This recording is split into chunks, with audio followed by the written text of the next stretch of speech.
Welcome back. हम एक और महत्वपूर्ण टॉपिक लेकर वापस आए हैं। कंप्यूटर और कंप्यूटर से संबंधित कुछ संक्रियाएं जो कि बहुत अहम, इम्पोर्टेंट और उपयोगी हैं, जिसमें डिटेल में हम कंप्यूटर की बात करेंगे और उसके साथ साथ इससे संबंधित संक्रियाओं के अंदर हम ईमेल की जानकारी, उसकी प्रक्रिया किस तरीके से प्रयोग में लिया जाता है, वेबसाइट क्या है उससे संबंधित जानकारी, उससे संबंधित शब्दों का, और फिर इंटरनेट कैसे उपयोग किया जाता है, कैसे कार्य करता है, क्या क्या शब्द, प्रक्रियाएं जो कंप्यूटर से रिलेटेड इसके अंदर काम में ली जाती है, उसके बारे में हम यहाँ पर जानकारी देंगे। जिसमें हम पहले टॉपिक के अंदर कंप्यूटर या अभिकलित्र के बारे में महत्वपूर्ण भाग, प्रकार, जनरेशंस और संबंधित प्रक्रियाओं का अध्ययन यहाँ पर कर रहे हैं। कंप्यूटर सब लोग वाकिफ़ हैं कि कंप्यूटर वास्तव में क्या चीज़ है, कैसे उपयोग में लिया जाता है, क्या क्या इसके उपयोग हैं। इसकी आंतरिक प्रक्रियाओं को हम यहाँ डिटेल के अंदर पढ़ने वाले हैं। कंप्यूटर वास्तव में एक ऐसी मशीन है जिसमें हम अपने उपयोग से संबंधित जानकारी कंप्यूटर को देते हैं। कंप्यूटर उन सूचनाओं को लेकर के जो कमांड्स दी जाती है, उन कमांड्स के सहायता से आपको वांछित कार्य करके उपलब्ध करवाता है। कंप्यूटर में अगर मैं नया कंप्यूटर सीधा लेके आता हूँ तो उसमें अगर किसी भी प्रकार का कोई प्रोग्राम अपलोडेड नहीं है तो ये केवल सामान्य मशीन के रूप में है, जिसको हम काम में नहीं ले सकते हैं। अब आपको उससे क्या काम करवाना है, उस काम को करवाने के लिए या प्रोसेस करने के लिए उसमें निश्चित सूचनाओं को अपलोड किया जाता है, और अपलोड करने के बाद में हमें जो कार्य करवाना है वो कार्य हम आदेशित करने पर कंप्यूटर हमें वो कार्य को संपादित करके प्रदर्शित करता है और एक निश्चित क्रम में व्यवस्थित करके सूचनाओं को प्रेषित या उपलब्ध करवाता है। यह बहुत बड़े भारी कामों को सूक्ष्म या कम समय के अंदर संपन्न कर देता है कंप्यूटर। और इसका इम्पोर्टेंट नाम आपको ध्यान में रखना है, अभिकलित्र कहते हैं। तो कंप्यूटर का अभिकलित्र नाम बहुत इम्पोर्टेंट है, ये आपको ध्यान में रखना है। हम प्रारंभ कर रहे हैं कंप्यूटर और उसकी प्रक्रिया और परिभाषा। सबसे इम्पोर्टेंट बात पहले लाइन के अंदर लिखी है, कंप्यूटर को प्रारंभ में संगणक भी कहा जाता था। संगणक का मतलब है जो गणितीय गणनाओं को आसानी से संपन्न कर देता है, उसी को हम संगणक कहते हैं। लेकिन कंप्यूटर आज के संदर्भ में केवल संगणक की नहीं है, ये लगभग जीवन से संबंधित सभी कार्यों को आसानी से संपन्न करने में अपना सहयोग कर रहा है।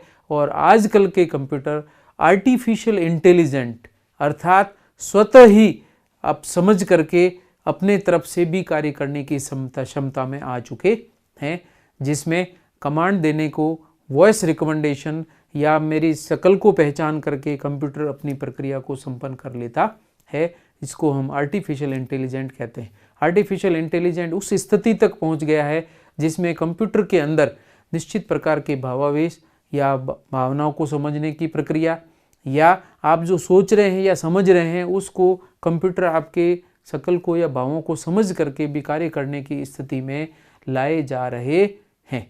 यहाँ तक कि वॉइस रिकमेंडेशन या वॉइस को रिकॉर्ड करके या आपके द्वारा कही गई बात को, जैसे एलेक्सा का आपने नाम सुना होगा, जिसको मैं अपने शब्दों में कुछ कहता हूँ तो वो वापस एक्टिवेट होकर के आर्टिफिशियल इंटेलिजेंस से आपको सूचनाएं उपलब्ध कराता है। सेम ऐसा कैसा है, गूगल पर हम कोई भी शब्द लिख करके अगर टाइप करके पूछते हैं तो वो उस शब्द से संबंधित कई सूचनाओं को संप्रेषित कर देता है। और अगर आप रेगुलर इंटरनेट पर या एक ही कंप्यूटर पर या अपने मोबाइल पर कोई प्रक्रिया कर रहे हैं तो कुछ निश्चित समय के बाद में अगर आप कोई सूचना प्रेषित करके इंटरनेट या गूगल से सूचना कलेक्ट करना चाहते हैं तो आपसे संबंधित वो शब्दों को कलेक्ट करके आपको बता देता है ऑप्शन के रूप में कि क्या इससे संबंधित सूचनाएं आपको चाहिए। तो ये आर्टिफिशियल इंटेलिजेंस को संप्रेषित करने का काम गूगल में भी संपन्न हो रहा है। तो कंप्यूटर क्या है, उसकी क्या प्रक्रिया है और विकास कैसे हुआ, कौन कौन से प्रकार के प्रोसेसर वगैरह इसमें काम में लिए जाते हैं, उन सभी की जानकारी हम यहाँ पर स्टार्ट करते हैं। सर्वप्रथम हम परिभाषा से देखते हैं। सबसे पहले अभी मैंने बताया कि इसे संगणक भी कहा जाता था, क्योंकि प्रारंभ में कंप्यूटर का उपयोग किसके रूप में किया गया था, गणना करने के लिए इसको शुरू में काम में लिया गया था। अतः इसे हम क्या कहते हैं, संगणक कहा जाता था। ये जरूर ध्यान रखना, कहा जाता था, क्योंकि इसका मुख्य कार्य गणितीय संक्रियाओं को संपन्न करना था। सेकंड नंबर पे इलेक्ट्रॉनिक मशीन, जिसकी सहायता से गणितीय तार्किक क्रियाओं को क्रमिक रूप से संपन्न किया जाता है, उसी को हमने क्या नाम दिया है, कंप्यूटर कहा है। तो कंप्यूटर वास्तव में क्या है, जो आपके द्वारा प्रेषित की गई सूचनाओं को गणितीय या तार्किक क्रियाओं के क्रमिक रूप में संपन्न करने की क्षमता रखता है, उस इलेक्ट्रॉनिक मशीन को हमने कंप्यूटर कहा है। कंप्यूटर में किसी विशिष्ट संक्रिया या कार्य को करने के लिए क्रमबद्ध निर्देश या सॉफ्टवेयर अपलोड किया जाता है। अभी जैसे बताया था मैंने, प्रोग्राम सॉफ्टवेयर है या वर्किंग सॉफ्टवेयर है, तो ये क्रमबद्ध निर्देश या सॉफ्टवेयर अपलोड करेंगे। अभीष्ट या वांछित परिणाम प्राप्त करने के लिए हम इन सॉफ्टवेयर्स को कंप्यूटर के अंदर डालते हैं, तथा यह एक साथ एक से अधिक प्रक्रियाओं को क्रम बदलकर भिन्न भिन्न तरीके से प्रस्तुत कर सकता है। जैसे एक साथ एक ही कंप्यूटर पर आप गाना भी सुन रहे हैं, फिल्म देख रहे हैं, या फाइल भी खोल रहे हैं, टाइपिंग भी कर रहे हैं, तो एक साथ कई कार्य भी इसमें किए जा सकते हैं। जैसे फाइल खोलना, म्यूजिक बनाना, गेम खेलना, टाइप करना, म्यूजिक सुनना, ये सभी प्रक्रियाएं एक साथ संपन्न की जा सकती है, अर्थात ये मल्टीटास्किंग मशीन कहलाती है। विभिन्न कार्य करने के लिए कंप्यूटर को सर्वप्रथम सूचनाओं से निर्देशित किया जाता है, यानी कार्य करने की प्रक्रिया सिखाई जाती है। तो जिस तरीके से हम लोग एक निश्चित समय के साथ साथ प्रक्रियाओं को सीख रहे होते हैं, उसी तरीके से कंप्यूटर को यदि कोई वांछित कार्य कराना हो तो हमें सॉफ्टवेयर के रूप में सूचनाएं उसको देनी पड़ती है। उन सूचनाओं को ये समझ करके, सीख करके, उसी के अनुरूप ये अपना कार्य करता है। लेकिन बिना सॉफ्टवेयर के कंप्यूटर कोई काम नहीं कर सकता है, और सॉफ्टवेयर हम वही उसके अंदर अपलोड कर रहे हैं जो संक्रियाएं हमें करनी है, उन्हीं संक्रियाओं से संबंधित सॉफ्टवेयर इसमें अपलोड किया जाता है। अर्थात अपलोड किए गए सॉफ्टवेयर के आधार पर ही कंप्यूटर काम करता है। नेक्स्ट प्रक्रिया के अंदर सूचनाएं संग्रहित करने के बाद प्रदान की गई सूचनाओं के अनुपात या अनुरूप यह उन सूचनाओं को प्रेषित करता है, या सूचनाओं को प्रोसेस या संपादित करता है, और संपादित करने के बाद में परिणाम दर्शाता है। जैसे हम आदेश देते हैं कि ये फाइल है, इसको ओपन करिए, तो डबल क्लिक करेंगे तो फाइल ओपन हो जाती है। फाइल में कोई फिल्म है और फिल्म को डबल क्लिक करते हैं तो उस फिल्म के ऊपर हमने पहले से ही एक पॉइंट जोड़ रखा है, या एक वे आपने बना रखा है, या स्टेप बना रखे हैं कि यह फाइल एक निश्चित प्लेयर के अंदर ही जाकर खुलेगी। तो हम डबल क्लिक करते हैं तो कंप्यूटर उस फाइल को उस रास्ते से होते हुए उसी निश्चित प्रोग्राम के अंदर ही जाकर खोलता है। जैसे विलेन में खोलना है, या मीडिया में जाके खोलना है, या फोटो प्रेषित करना है तो फोटो किस में खोलना है, तो उस पर सीधे के सीधे उसी प्रोग्राम में जाकर खोलता है। हमें उस फोटो को ले जा करके उस प्रोग्राम तक पहुंचाने की जरूरत नहीं है। कंप्यूटर को हमने पहले ही आदेश दे रखा है कि हमारे कंप्यूटर के अंदर जो सूचनाएं या जो फिल्में या जो चित्र या जो मूवी इसमें डाली हुई है वो इस प्रोग्राम के अंदर खुलनी चाहिए। वो प्रोग्राम हमने इसमें डाल रखा है। तो आप सिर्फ उस फाइल तक जाइए जहाँ पर फिल्म है, क्लिक करिए, डबल क्लिक करिए, और वो फाइल सीधी उसी प्रोग्राम में जाकर के खुल जाती है। तो इस पूरी प्रक्रिया को प्रोसेस करने का काम कौन करता है? कंप्यूटर। और आपको जो परिणाम है वो निश्चित फिल्म को प्ले करके बता देता है। सूचनाओं को क्रमबद्ध कर संग्रहित करता है, फिर उनको संधारित करता है तथा अन्य प्रक्रियाओं में संपादित कर स्वयं परिणाम को भी तैयार करने का काम भी करता है। ये सारी प्रक्रियाएं वो अपने आप करता है। आपको केवल एक बार उसको सूचना देकर बताने की आवश्यकता है कि आपके कंप्यूटर में ये प्रोग्राम है और इससे संबंधित जो भी फाइल होगी या जो भी फिल्म होगी या जो भी ऑडियो होगा इस फोल्डर या इस प्रोग्राम में खुलना चाहिए। तो कंप्यूटर उस अपने आप ही परिणाम के रूप में स्वयं उस कार्य को संपन्न कर देता है। कंप्यूटर शब्द वास्तव में किससे बना है? कंप्यूटेशन से लिया गया है, जिसका अर्थ होता है गणना करना, या इसे संगणक इसीलिए कहा जाता है। तो ये कंप्यूटेशन का मतलब गणना करने की प्रक्रिया है और इसीलिए इसका नाम प्रारंभ में संगणक रखा गया था। शब्द कंप्यूटर का सर्वप्रथम प्रयोग, ये नाम आप ध्यान रखें, सर्वप्रथम कंप्यूटर शब्द का प्रयोग रिचर्ड ब्रैथवेट के द्वारा 1613 ईस्वी के अंदर, अपनी पुस्तक का नाम आप अच्छी तरह से ध्यान रखें, पुस्तक का नाम द यंग मैन ग्लीनिंग। किसकी पुस्तक है? रिचर्ड ब्रैथवेट की पुस्तक, जिसका नाम है द यंग मैन ग्लीनिंग। सर्वप्रथम इस बुक के अंदर रिचर्ड ब्रैथवेट ने 1613 में 1613 ईस्वी के अंदर कंप्यूटर शब्द का इस्तेमाल सबसे पहले किया था। और एक इम्पॉर्टेंट सूचना अलग से नोट करके दी गई है, ये आपको ध्यान रखनी है। जैसे अभी मैंने नाम बताया था, कंप्यूटर का शाब्दिक नाम हम क्या काम में ले रहे हैं, कहाँ से लिया गया है, वो भारत के संदर्भ में मैं बात कर रहा हूँ। इम्पॉर्टेंट नोट है, आपको ध्यान रखना है। भारत के वैज्ञानिक तथा तकनीकी शब्दावली आयोग ने कंप्यूटर के लिए अभिकलित्र शब्द का उपयोग किया है। अभी मैंने बताया था अभिकलित्र, कंप्यूटर के लिए अभिकलित्र शब्द का उपयोग किया गया है। और किसने किया है? ये भारत के वैज्ञानिक और तकनीकी शब्दावली आयोग ने कंप्यूटर के लिए अभिकलित्र शब्द मान्य माना है। अर्थात जितने भी ट्रांसलेटेड शब्द हैं जिनको मान्यता देता है, वो आयोग कौन सा है? वैज्ञानिक एवं तकनीकी शब्दावली आयोग उन शब्दों को मान्यता देता है और उनमें कंप्यूटर के लिए अभिकलित्र शब्द का उपयोग किया गया है। तो आप इम्पोर्टेंट ध्यान रखें, अभिकलित्र शब्द कंप्यूटर के लिए प्रयुक्त किया गया है। नेक्स्ट है कंप्यूटर का इतिहास या हिस्ट्री। कंप्यूटर कहाँ से किस किस रूप में काम में लिया गया, क्या क्या नाम थे, किस तरीके से इसका विकास हुआ है, उस प्रक्रिया को हम यहाँ इतिहास के रूप में लिख रहे हैं। इनमें केवल आपको शब्दों को जानकारी रखनी है, इसके अलावा डिटेल में आपको कहीं पर भी नहीं जाना है। सामान्य शब्दों के बारे में या इससे रिलेटेड जो पॉइंट्स हैं या स्टेप्स हैं वो आपको ध्यान में रखने हैं। जिसमें सर्वप्रथम गणना यंत्र एबेकस का उपयोग कहाँ पर? चीन और बेबीलोनिया के अंदर किया गया था। एबेकस एक यंत्र है जो कि गणना करने के लिए काम में लिया जाता है। छोटे बच्चों में आज भी नर्सरी क्लासेस में, केजी केवी में या 9th-10th की क्लासेस के अंदर एबेकस पढ़ाया जाता है और इससे गणनाएं आसानी से संपन्न की जाती या होती है।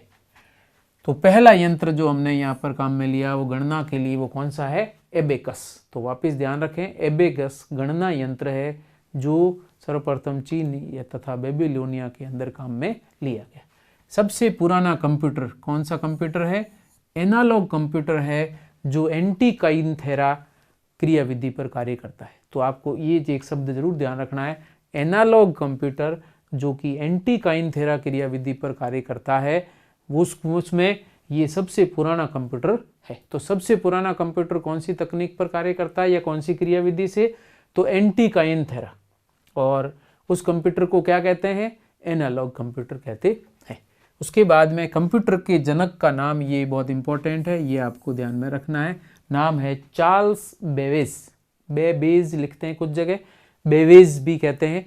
तो चार्ल्स बेबेज है जिनको हम कंप्यूटर के जनक या फादर ऑफ कंप्यूटर कहते हैं, जिसमें डिफरेंस इंजन नामक गणना यंत्र का प्रथम यांत्रिक कंप्यूटर बनाया था। तो वापस ध्यान दें, कंप्यूटर के जनक चार्ल्स बेबेज।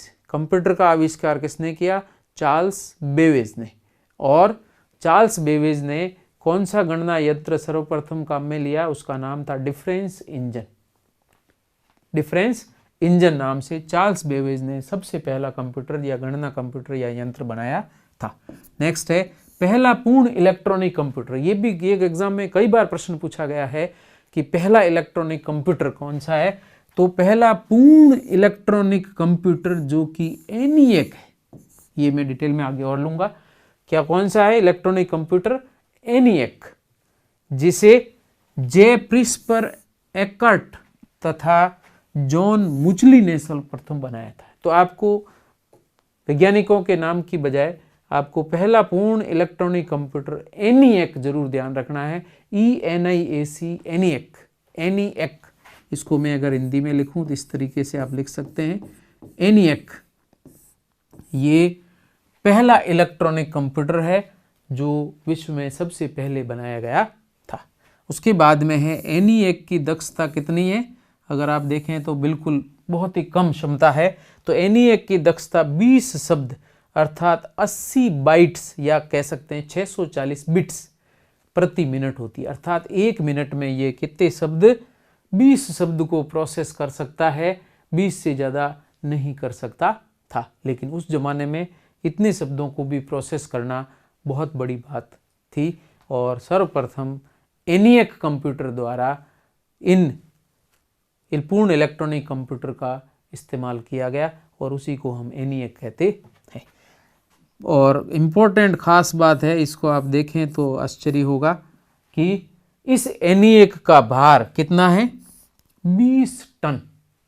20 टन का मतलब कितना हो गया, 20, 1 टन में 1000 किलोग्राम होते हैं। अर्थात यह कंप्यूटर 20,000 किलोग्राम का था। कंप्यूटर कितने वेट का था, 20,000 किलोग्राम या 20 टन का, जिसमें 1800 वैक्यूम ट्यूब्स या निर्वात नलियां लगी हुई थी। कितनी, 1800। और ये नाम ध्यान रखना, वैक्यूम ट्यूब्स। इसका मतलब अगर आपको कहे सबसे पहला कंप्यूटर किस प्रोसेस के थ्रू काम करता था, तो उसमें वैक्यूम ट्यूब्स सबसे पहले काम में ली जाती थी। और उसमें कितनी वैक्यूम ट्यूब्स लगी हुई थी, 1800 निर्वात नलियां या वैक्यूम ट्यूब्स लगी हुई थी। और एक ये सूचना, ये 2 बार मैं और आगे रिपीट करूंगा। पहला प्रोसेसर, आजकल जो कंप्यूटर आ रहे हैं वो प्रोसेसर पर चल रहे हैं, पुराने वाले कंप्यूटर हैं वो वैक्यूम ट्यूब्स पर चलते थे। तो अभी जो सबसे पहला प्रोसेसर जो बनाया था किसने, इंटेल कॉर्पोरेशन ने सबसे पहला प्रोसेसर बनाया था और उस प्रोसेसर का नाम है इंटेल 4004। इंटेल 4004। और ये पहला माइक्रो प्रोसेसर था और सबसे पहला ये प्रोसेसर बनने के बाद कंप्यूटर बहुत ही छोटा और श्रिंक हो गया था। उस जमाने में कंप्यूटर ENIAC का वेट कितना था, 20,000 किलो, जबकि आज कंप्यूटर मोबाइल के रूप में हम जेब में भी रखते हैं। नेक्स्ट हम बात करते हैं सामान्य कंप्यूटर के विकास के। आप शब्दों को ध्यान रखना। सामान्य कंप्यूटर के विकास में सबसे पहले यांत्रिक गणना यंत्र एबेकस, दिल्ली चीन और बेबीलोनिया के अंदर इसको प्रयुक्त किया गया था। सेकंड नंबर पे नेपिस बोन, ये इसका सेकंड स्टेप का कंप्यूटर है या गणना यंत्र है। तीसरे नंबर पर पास्कल कैलकुलेटर, ये भी गणना के रूप में, कैलकुलेटर के रूप में काम में लिया जाता था। नेक्स्ट नंबर पे आता है लिबनिज कैलकुलेटर या लिबनीज कैलकुलेटर कहते हैं, जो इससे परिवर्धित था।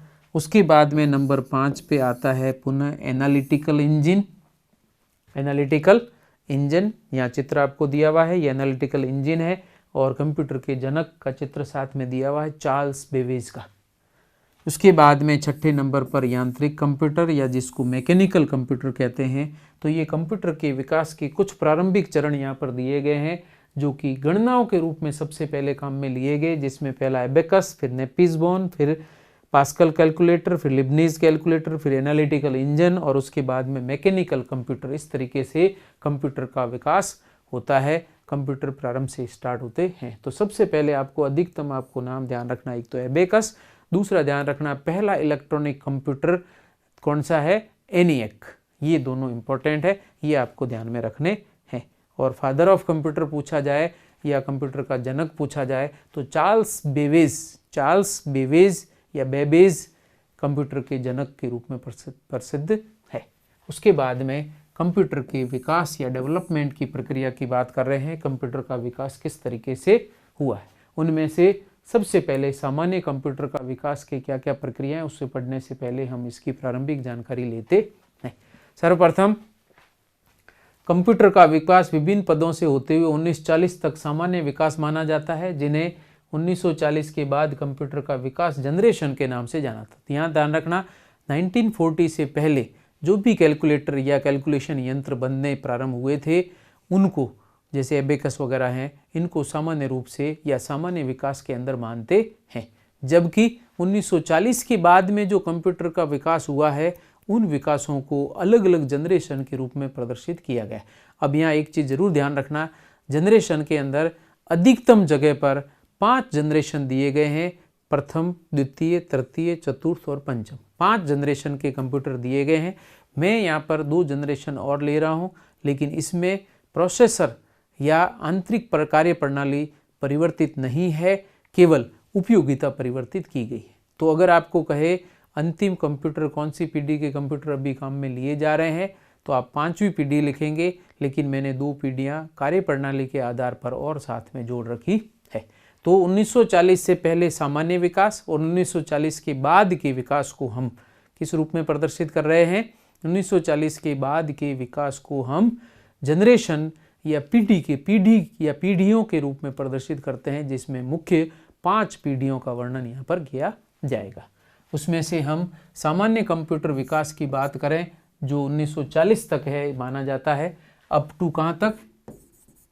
अप टू 1940 ईस्वी तक की बात कर रहे हैं। उसके बाद में फिर जनरेशन पर आ जाएंगे, वो भी विकास का हिस्सा है। तो सबसे पहली बात हम करते हैं, लगभग 5000 साल पहले यांत्रिक गणना यंत्र कौन सा? अभी अपन बात कर चुके हैं। एबेकस का निर्माण चीन और बेबीलोनिया में किया गया था, जो कि गणितीय योग और अंतर करने में प्रयुक्त होता था। जोड़ और बाकी करने के लिए काम में लिया जाता था। एबेकस के 2 भाग होते थे, वैसे इसकी आवश्यकता नहीं है, लेकिन फिर भी आप इसके नाम ध्यान रखें। एक भाग को हम कहते हैं स्वर्ग या हेवन, और दूसरे भाग को अर्थ या पृथ्वी कहा जाता है। लंबे समय बाद 1617, 5000 साल ईसा पूर्व के अंदर इसको लगभग 5000, आज से 5000 साल पहले एबेकस बन चुका था, लेकिन उसके बाद लगभग 5000 साल तो नहीं, 1500-3500 साल बाद 1917 ईस्वी में सर जॉन नेपियर द्वारा, नाम जरूर ध्यान रखना, सर जॉन नेपियर द्वारा परिष्कृत गणना यंत्र का आविष्कार किया गया, जिसका नाम हम पहले ले चुके हैं, और इसे एक नाम दिया गया है नेपिस बोन। वैज्ञानिक के नाम के आधार पर नेपिस बोन गणना यंत्र सबसे इम्पोर्टेंट गणना यंत्र सबसे पहले एबेकस के बाद में प्रयुक्त किया गया था। नेपिस बोन कहते हैं। नेपिस बोन का काम क्या है? ये योग, अंतर, गुणा और भाग सभी गणितीय प्रक्रियाओं को करने में सक्षम था। तो वापस ध्यान रखना, एबेकस केवल जोड़ बाकी कर सकता था, इसके या जोड़ योग अंतर कर सकता था, लेकिन नेपिस बोन जोड़ और अंतर या योग अंतर के अलावा गुणा और भाग भी आसानी से करने में सक्षम था। तो नेपिस बोन इसका सेकंड विकास पद स्टेप है। 1942 में 1617 के बाद 1642 में पास्कलाइन या ब्लेज पास्कल, वैज्ञानिक का नाम है ब्लेज पास्कल ने पास्कल कैलकुलेटर बनाया। ये तीसरे स्टेप के अंदर विकास की प्रक्रिया में गणना यंत्रों के अंदर सबसे पहले कैलकुलेटर, और पहले कैलकुलेटर को हम पास्कल कैलकुलेटर कहते हैं। और पास्कल का नाम आपने सुना होगा, दाब की इकाई के रूप में हम पास्कल का उपयोग करते हैं। तो पास्कल कैलकुलेटर को बनाया, इसकी कार्यशीलता और कार्यक्षमता अन्य गणना यंत्रों से बहुत अधिक थी, और पास्कल कैलकुलेटर किसके द्वारा बनाया गया था? ब्लेज पास्कल या पास्कलाइन के द्वारा निर्मित किया गया था।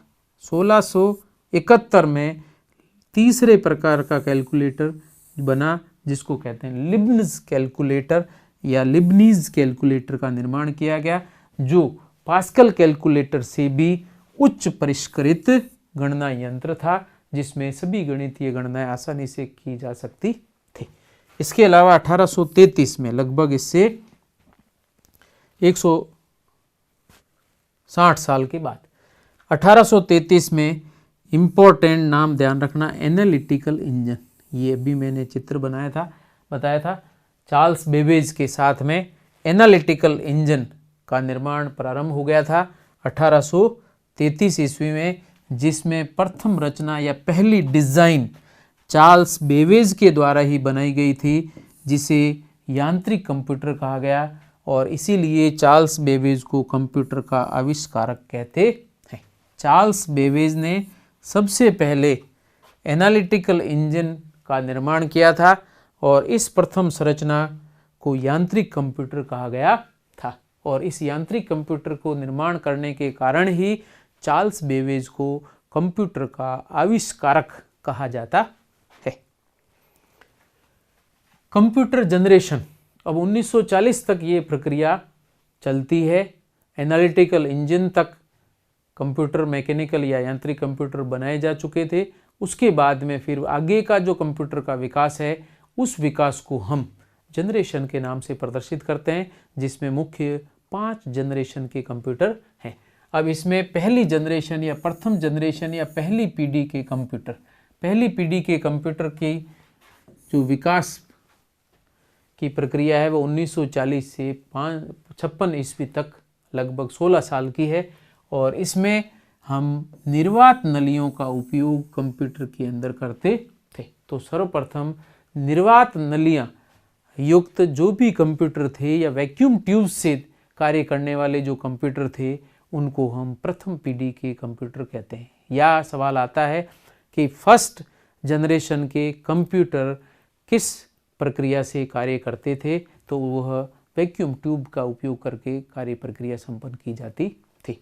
प्रथम जनरेशन का पूर्ण इलेक्ट्रॉनिक कंप्यूटर यही है, जिसको भी मैंने बताया था ENIAC, और ENIAC केवल गणना संबंधी कार्य कर सकता था, और इसीलिए इसे हमने नाम दिया है यहाँ पर general purpose programmable electronic computer, और इसका उदाहरण है ENIAC, general purpose programmable electronic computer इसका पूरा नाम है, और इसी को हम ENIAC बोलते हैं।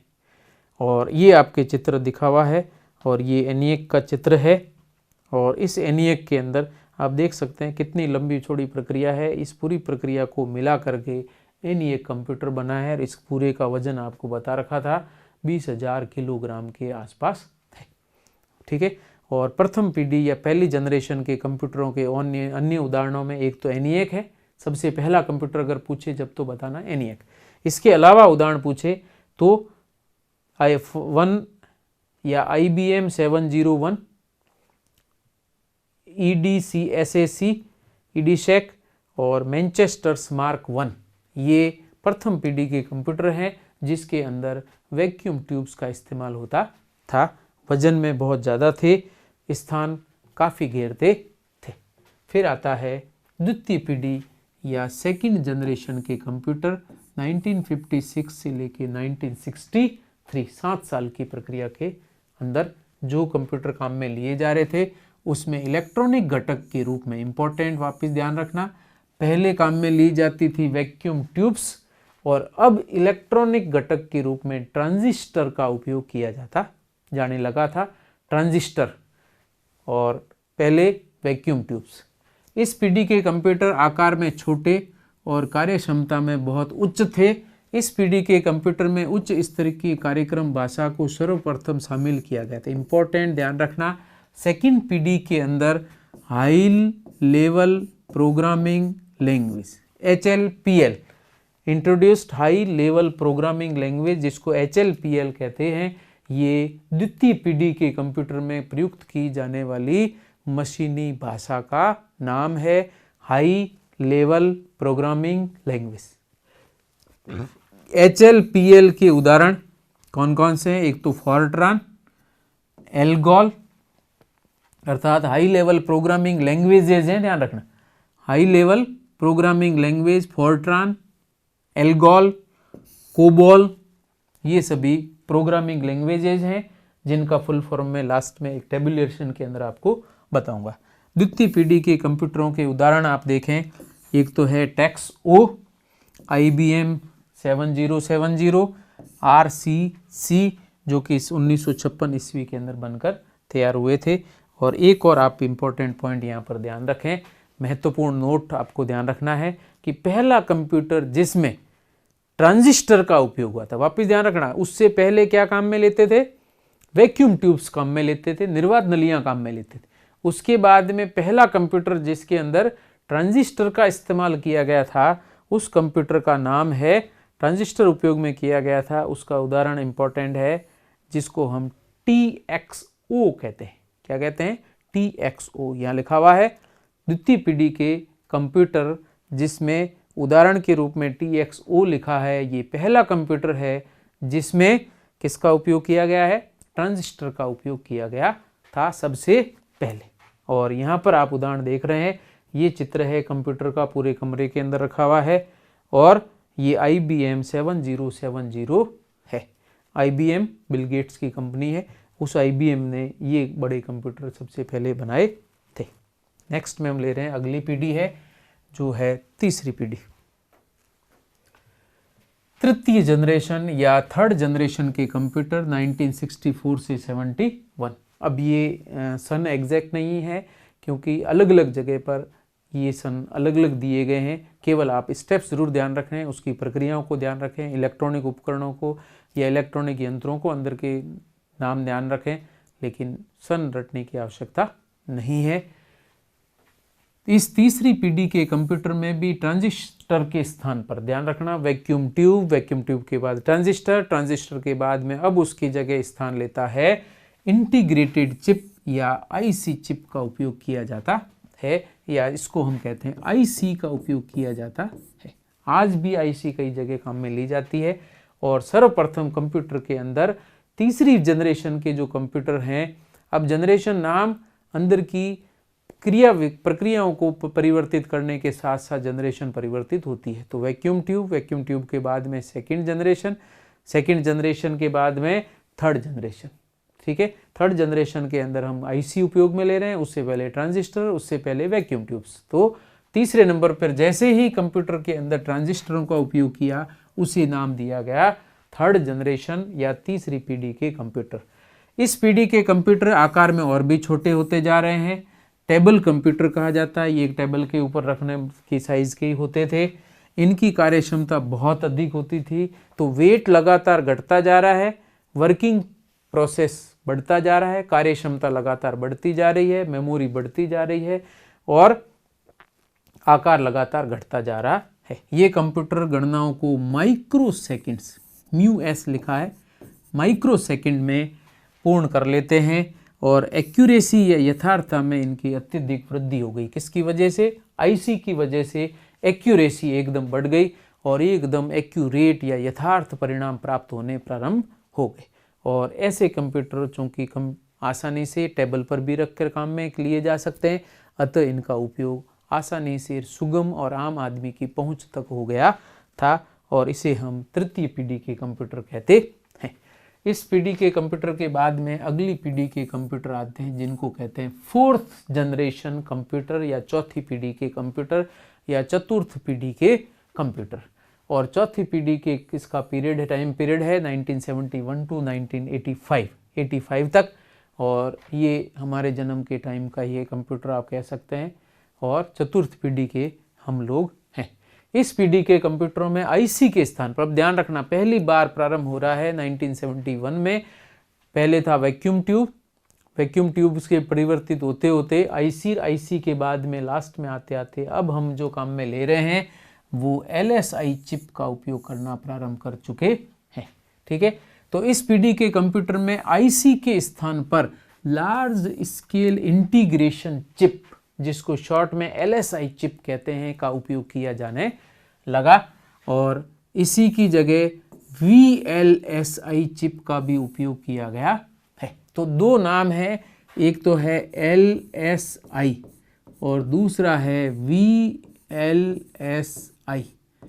LSI का फुल फॉर्म है large scale integration chip, large scale integration chip, और VLSI का मतलब है वेरी लार्ज स्केल, बहुत ज़्यादा बड़े रूप में। तो very large scale integration chip का उपयोग इसमें हुआ है।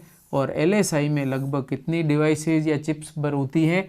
तो पर चिप में लगभग 1000 डिवाइस जुड़े होते हैं।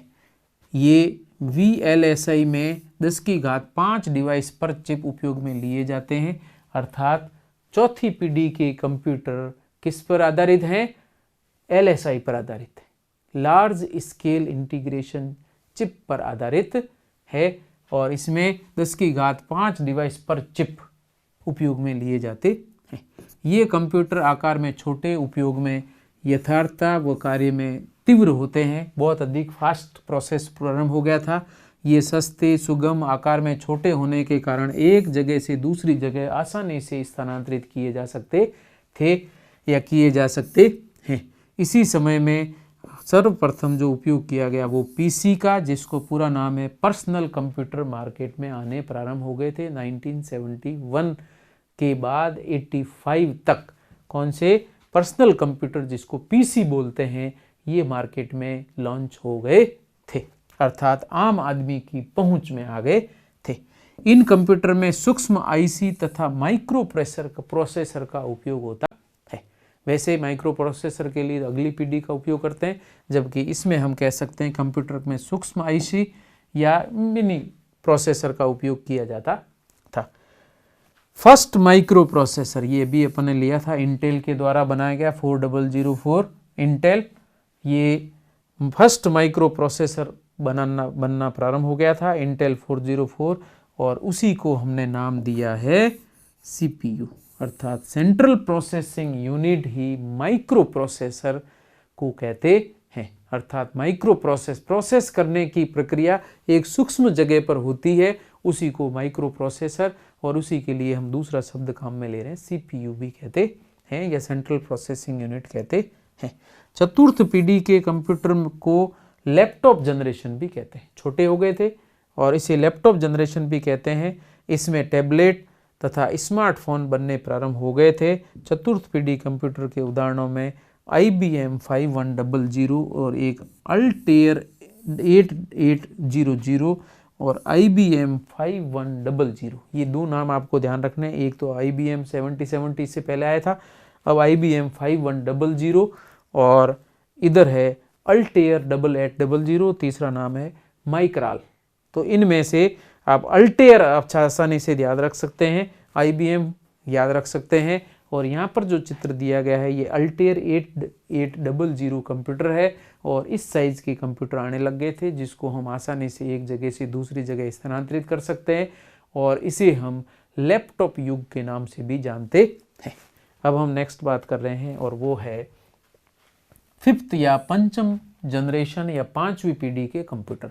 और वैसे तो लास्ट आज की जनरेशन भी पांचवी पीढ़ी की जनरेशन कहलाती है, लेकिन उपयोगिता के आधार पर हम इसको आगे भी प्रदर्शित कर रहे हैं। तो आईसी के बाद जैसे ही प्रोसेसर वाले कंप्यूटर आने प्रारंभ हो गए थे, प्रोसेसर वाले कंप्यूटर आने प्रारंभ होते ही अगली पीढ़ी पांचवी पीढ़ी नाम में प्रदर्शित की जाती है। और यहाँ पर पांचवी पीढ़ी में प्रोसेसर के साथ साथ आर्टिफिशियल इंटेलिजेंस का भी उपयोग होता है। चौथी पीढ़ी के अंदर प्रोसेसर भी काम में आ रहे थे, और इंटेल के प्रोसेसर इंपॉर्टेंट आपको नाम बताया था, सीपीयू के रूप में प्रयुक्त किए जाने लग गए थे। और उसके बाद पांचवी पीढ़ी के अंदर आर्टिफिशियल इंटेलिजेंट पर आधारित प्रक्रियाओं की बात हम कर रहे हैं, जिसको हम हिंदी में कृत्रिम बुद्धिमत्ता कहते हैं। आर्टिफिशियल इंटेलिजेंट मतलब कंप्यूटर स्वयं अपने सूझबूझ से हम जो करना चाह रहे हैं वो प्रक्रिया ये अपने आप ही उत्पन्न कर देता है। उस प्रक्रिया को हम आर्टिफिशियल इंटेलिजेंट कहते हैं, AI कहते हैं। और एक इम्पॉर्टेंट मूवी अगर आपने देखी होगी तो वो आई रोबोट के नाम से है, वो देखना, उसमें आर्टिफिशियल इंटेलिजेंट का उपयोग किया गया है, जिसमें कंप्यूटर स्वयं ही सोचने, समझने और प्रक्रियाओं को नियंत्रित करने की प्रक्रिया प्रारंभ कर देता है। स्वतः ही आपको कोई कमांड देने की जरूरत नहीं, वो अपने आप ही कार्य करना प्रारंभ कर देता है और सभी जो लोग हैं उनके ऊपर कंट्रोल कर देता है। तो ये आर्टिफिशियल इंटेलिजेंट बहुत इंपॉर्टेंट है। आई रोबोट मूवी है, उसके अंदर आप इसको देख सकते हैं। तो कंप्यूटर कृत्रिम बुद्धिमत्ता पर आधारित है, ये ध्यान रखना। आर्टिफिशियल इंटेलिजेंट शॉर्ट में AI कहते हैं, पर आधारित है। ये कंप्यूटर लॉजिकल थिंकिंग तथा पैरेलल प्रोसेसिंग के साथ कार्य करते हैं। लॉजिकल थिंकिंग जैसे आप गूगल में कोई भी चीज़ टाइप करके सर्च करते हैं तो वो अपने आप ही आर्टिफिशियल इंटेलिजेंट या लॉजिकल थिंकिंग के आधार पर, उस शब्द के आधार पर वो ऐसी ऐसी खूब सारी प्रक्रियाओं को एक साथ आपके स्क्रीन पर लेके आ जाता है कि इसमें से आपको कौन सी चाहिए, उसमें से आप छांट लीजिए। तो यही प्रक्रिया लॉजिकल थिंकिंग कहलाती है या पैरेलल प्रोसेसिंग कहलाती है, जिसमें हम एक साथ कई काम कर सकते हैं। गाना चल रहा है, फिल्म चल रही है, प्रोग्राम चल रहा है, कोई काम चल रहा है, आप फाइल पे काम कर रहे हैं, टाइपिंग भी कर रहे हैं, साथ में नेट पे सर्च भी कर रहे हैं, नेट पे गाने हैं उनको डाउनलोड भी कर रहे हैं। ये सब प्रक्रिया एक साथ पैरेलल प्रोसेस समानांतर संक्रिया के रूप में कर सकती है, अर्थात कंप्यूटर एक साथ कई काम मल्टीटास्किंग काम करने प्रारंभ कर चुका। ये कंप्यूटर पूर्व ज्ञान से सीखने की क्षमता रखता है।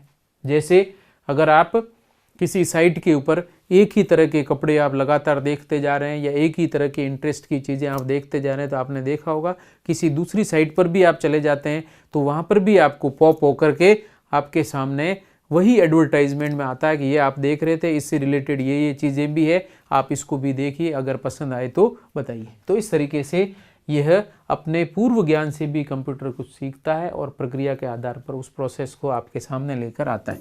पंचम पीढ़ी के कंप्यूटर में सिलिकॉन चिप का है, वापस ध्यान रखना बहुत इंपॉर्टेंट शब्द है, सिलिकॉन चिप का उपयोग तथा प्रकाश तंतुओं का उपयोग करता है। सिलिकॉन चिप इसलिए कि सबसे ज़्यादा कंप्यूटर के अंदर जो प्रयुक्त की जाने वाली चिप है वो किससे बनाई जा रही है, सेमीकंडक्टर सिलिकॉन के द्वारा या अर्धचालक सिलिकॉन के से निर्मित की जाती है। तो आजकल सभी कंप्यूटर के अंदर सिलिकॉन चिप्स का उपयोग और ऑप्टिकल फाइबर का उपयोग किया जाता है। और यह कंप्यूटर नैनो सेकंड, NS लिखा है, N मीन्स नैनो, S में सेकंड, नैनो सेकंड में गणनाएं संपन्न कर देता है। और नैनो सेकंड का मतलब होता है 10 की पावर -9 सेकंड, 1 सेकंड का 10 की घात 9वां हिस्सा, या कह सकते हैं 10 की घात 9वां हिस्सा जो है 1 सेकंड का, उतने में ये गणना कंप्लीट कर देता है, अर्थात बहुत ही फास्ट काम करता है। इस पीढ़ी की तकनीक ने कंप्यूटर छोटा कर हाथ में थमा दिया है, जिसमें आईपैड भी, palm computer, palm top, laptop, palm के ऊपर रखकर काम में लिया जा सकता है। इसी पीढ़ी के कंप्यूटर हैं जिसमें आईपैड है, पाम टॉप है, लैपटॉप है आदि इसी पीढ़ी के कंप्यूटर है। लैपटॉप का मतलब लैप या थाइज पे रख के जिसको हम काम में ले सकते हैं। पाम का मतलब हथेली पे रख करके काम में ले सकते हैं, जैसे मोबाइल वगैरह है। आईपैड भी आप हाथ में रख करके काम में ले सकते हैं। तो इस तरीके से ये इसी पीढ़ी के कंप्यूटर की श्रेणी में आते हैं। 10 की घात -9 सेकंड के अंदर कार्य को प्रोसेस कर देते हैं। इसमें अब ये ध्यान रखना, पहले हमने लिया था उसकी जगह अब ये वापस लार्ज स्केल इंटीग्रेशन चिप काम में ली जा रही है, जिसको हम SLSI कहते हैं, सुपर लार्ज स्केल। इससे पहले आया था लार्ज स्केल, उससे पहले आया था नॉर्मल। तो अब जब काम में ले रहे हैं वो है SLSI, super large scale integration chip. Super large scale SLSI पूरा नाम ध्यान रखना, वापस रिपीट होगा। तो super large scale integration chip काम में ली जाती है। और इसके अलावा ULSI अल्ट्रा लार्ज, उससे सुपर से भी ज़्यादा, तो ultra large scale integration circuit का इसमें उपयोग होता है और चिप्स काम में ली जाती है। और उसके एग्जाम्पल हैं पंचम पीढ़ी के कंप्यूटरों के एग्जाम्पल में, एक तो IBM के कंप्यूटर में वाटसन, IBM ये बिल गेट्स की कंपनी है, वाटसन एप्पल का सीरी उसी से संबंधित है, आईफोन उसी प्रोसेस या उसी पीढ़ी का कंप्यूटर मोबाइल है, आईफोन एप्पल का सीरी एग्जाम्पल दिया हुआ, ये एप्पल का सीरी है। वॉइस कंट्रोल करके, जैसे एलेक्सा में आवाज़ देने से या बात करने से या फ़ोन पे पूछने से या आप फ़ोन को खोलने या डायल करने की प्रक्रिया को आदेशात्मक रूप में कह सकते हैं, ऐसे ही एप्पल के सीरी के अंदर भी हम बोल करके किसी भी सूचनाओं को संप्रेषित कर सकते हैं। और कह सकते हैं कि घर पे फ़ोन लगाओ तो ये घर पे आपको जो नंबर दे रखे हैं घर के नाम से सेव है उसको ये कॉल कर देता है, डायल कर देता है। आपको बातचीत करना, बातचीत भी करता है, आप कोई पूछो तो उसका जवाब भी देता है। तो एप्पल सीरी या आईफोन या वाटसन ये सभी कंप्यूटर इसी पीढ़ी के हैं। माइक्रोसॉफ्ट कॉर्टन विंडो 8 और 10 सीरीज़ के कंप्यूटर हैं, जो कॉर्टेन इसी सीरीज या पीढ़ी का कंप्यूटर है। नोट इसमें एक और ये चीज़ मैं आपको 2 बार बता चुका हूँ कि गूगल सर्च इंजन भी आर्टिफिशियल इंटेलिजेंट का उपयोग करता है। अभी बताया था मैंने, केवल मैं एक शब्द टाइप कर देता हूँ तो उस शब्द से संबंधित सभी संक्रियाओं को वो एक साथ आपके स्क्रीन पर लेके आ जाता है। ये आर्टिफिशियल इंटेलिजेंट का एक एग्जाम्पल है। नेक्स्ट प्रक्रिया की बात करते हैं। ये वैसे तो मुख्यतः 5 पीढ़ी तक के कंप्यूटर हैं, लेकिन मैंने प्रक्रिया या काम में लिए जाने वाले प्रोसेस को चेंज करने के आधार पर अगली पीढ़ी का नामकरण किया है। और अभी आपने समाचार या सूचनाओं में पढ़ा होगा कि क्वांटम कंप्यूटर चाइना ने बना लिया है या मार्केट में बनने प्रारंभ हो चुके हैं। तो ये प्रोसेस भी इस पीढ़ी के अंदर शामिल किया जाएगा, इसलिए मैंने नेक्स्ट 6ठी पीढ़ी को यहाँ पर प्रदर्शित किया है, जिसमें क्वांटम कंप्यूटर्स या क्वांटम प्रोसेसिंग काम में ली जाती है। तो यहाँ पर छठी या 6th पीढ़ी के कंप्यूटर जो कि 2008 या उसके बाद या 18 तक की पीढ़ी के और उसके आगे वाले फ्यूचर जनरेशन को मैंने पीढ़ी नंबर 7 दिया है। तो आप चाहें तो बुक्स वगैरह में कहीं भी मिलेगा तो 5वीं पीढ़ी तक की संरचना ही आपको दी गई है। इस पीढ़ी के कंप्यूटर में आवाज़ पहचान वॉइस रिकॉग्निशन करके कार्य करने की क्षमता का उपयोग किया गया, जिसकी सहायता से प्रयोगशालाओं की प्रक्रिया, गेम खेलने और टाइप करने की प्रक्रिया आसान की गई है। तो अगर आप इस पीढ़ी के कंप्यूटरों की बात करें तो आप मोबाइल की स्क्रीन के सामने बैठ जाइए, लैपटॉप पे या स्क्रीन के आगे आप इसके वॉइस से जो भी सूचना देते रहेंगे, भी दाएं चलो, बाएं चलो, आगे चलो, फायरिंग करो, सोचो, या खेलने की जो प्रक्रियाएं हैं, भागो दौड़ो, इधर से फुटबॉल की किक मारो वगैरह, ये सब प्रक्रियाएं हैं, वो सारी प्रक्रियाएं, यहाँ तक कि गाना चलाओ, फिल्म कौन सी देखनी है, डायल किसको करना है, जो सारी सूचनाएं आपको चाहिए वो सभी सूचनाएं इसमें मिलती है। और ये गूगल में भी आपने देखा होगा, वॉइस से आप किसी भी साइट को खोल सकते हैं, या जो भी साइट आपको चाहिए वो आप बोलेंगे तो टाइप भी कर देता है और वो सूचनाएं आपको संप्रेषित भी करता है। तो ये नेक्स्ट पीढ़ी, छठी पीढ़ी के अंदर मैंने शामिल किया है, जिसमें गेम खेलने की प्रक्रिया, टाइप करने की प्रक्रिया आदि आसान की गई है। ये कंप्यूटर बोलने व लिखने का कार्य भी करता है।